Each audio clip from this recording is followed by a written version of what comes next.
Hi friends, today we're going to talk about solving quadratic equations by graphing. This is Algebra 1, Section 10.2. Alright, so here we are. We've got vocabulary, and our vocabulary is a quadratic equation. So a quadratic equation looks like the following. A typical quadratic equation that we'll talk about is one that has the form ax squared plus bx plus c. And when we solve quadratics, we often set them equal to 0. That's a quadratic equation. When I talk about this quadratic equation, oftentimes I might refer to a related function. So a related function would be this. F of x is equal to ax squared plus bx plus c equal, just plus c, not equal 0. And so this is a quadratic function where this is considered a quadratic equation.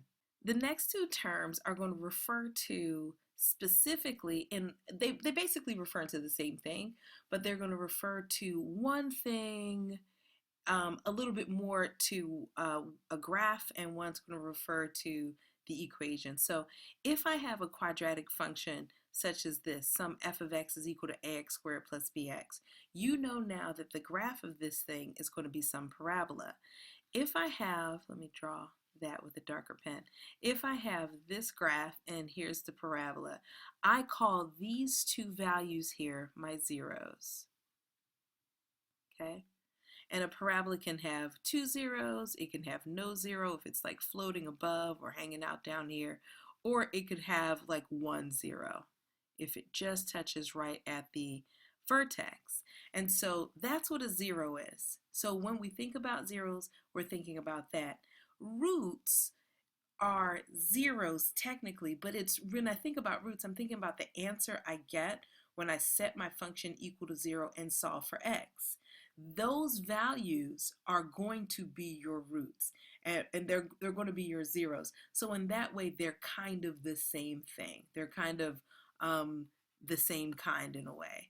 So I want you to recognize that when we talk about roots, we're talking about the answer to this equation, ax squared plus bx plus c equals 0.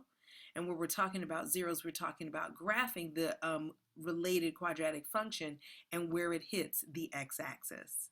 So I'm going to do this in two ways. Your textbook likes this idea of you graphing to solve this. And I get the concept that they're trying to highlight, but I think it's really a lot of wasted energy. So here's what I'm going to do. I'm going to do it the way that I think it should be done. If I can solve this, if we have the skills to graph this, that's excellent. So if we can graph this and solve, let's do it that way. So I solve by trying to figure out if I can graph this trinomial. I know that x would go here, x would go here. Two numbers that multiply to give me a -7 yet add up to give me a +6 would be -1 and a +7. And so now I'm exploiting this idea that if a times b is equal to 0, then I know either a is equal to 0 or b is equal to 0. This is something we've talked about before. Therefore, either x minus 1 equals 0 or x plus 7 equals 0. If that's the case, then x minus 1 tells me that when my function is equal to 0, my x value will be a +1. So this is one way, one of my two roots or one of my two zeros. And the other way is to set this one equal to 0. And so x plus 7 equals 0 means I subtract 7 from both sides. And I get that x is equal to -7. And so those are my two answers. Does that make sense? All right, so what our textbook wants us to do, or what the authors of our textbook want to bring home to you, is the idea that solving this is like finding the place where this related function intercepts the x-axis. And so that's how we're looking at it, as solving an equation versus looking at the zeros of a graph, and we'll see how they're related. So if I had to graph this quadratic function, you know, the first thing I'd probably do is look for the vertex. And we know that the vertex can be found at -b over 2a.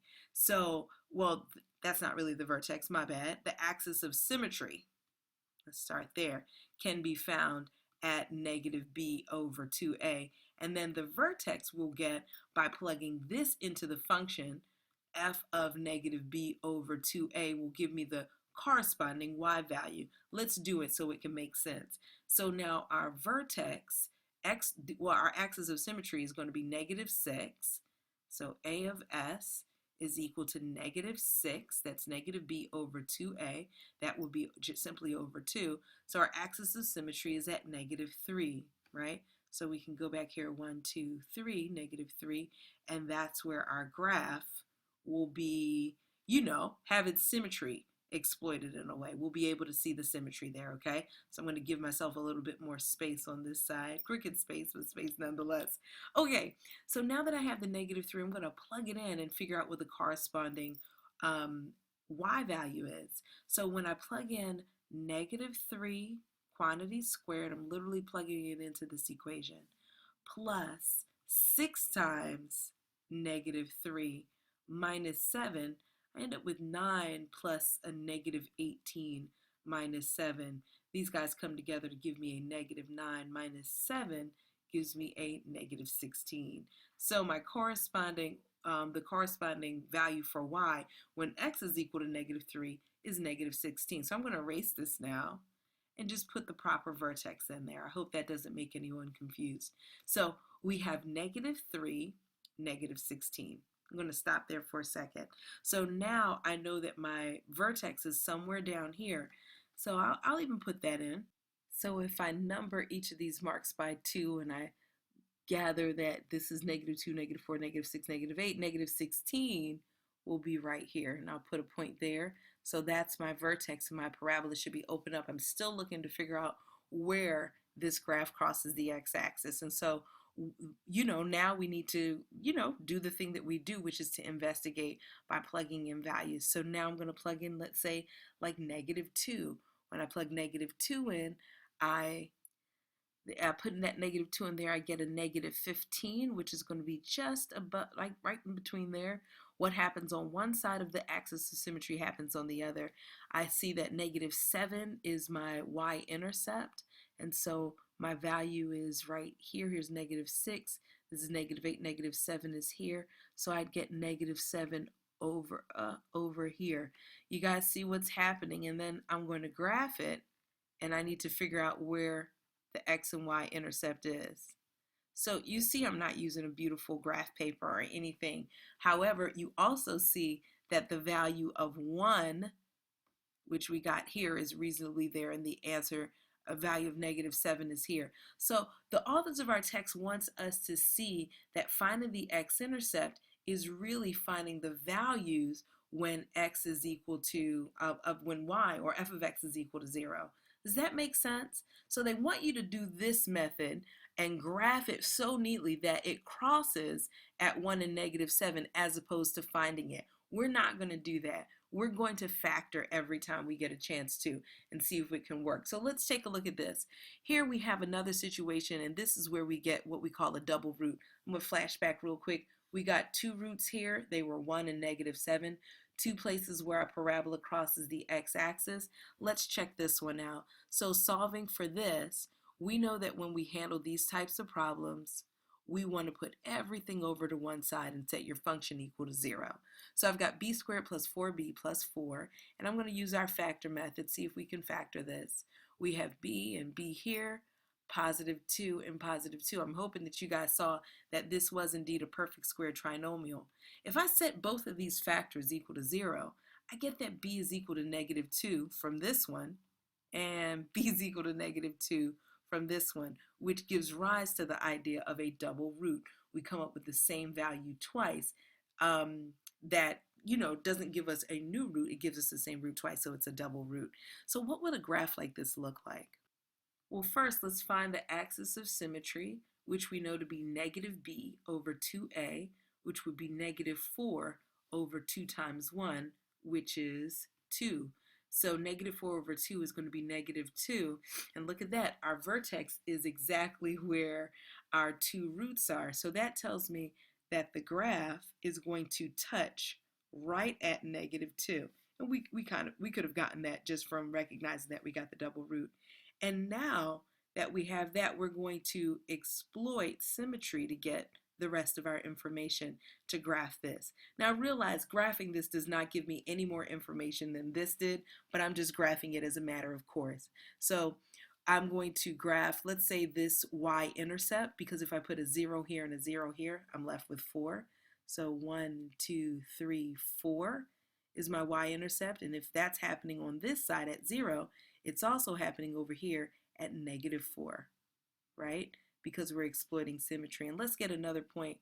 If I plug 1 in, -1 rather, I'd have -1 quantity squared plus 4 times -1 plus 4 equals, we'll see what it equals in a minute. So -1 squared is 1 plus -4 plus 4 is going to give me a +1. So my value is here. Why this looks so strange is because I didn't rewrite this as my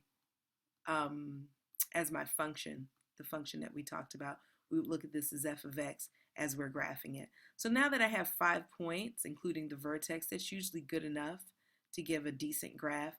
But here's the answer. The answer is really -2, and the double root is just -2, and that's what a double root looks like when you graph it. Sometimes you will get a situation where you have no real roots, and we can get that by graphing it. It's a little bit harder when you to factor something like that, because the fact is when there's no real roots, you can't factor it.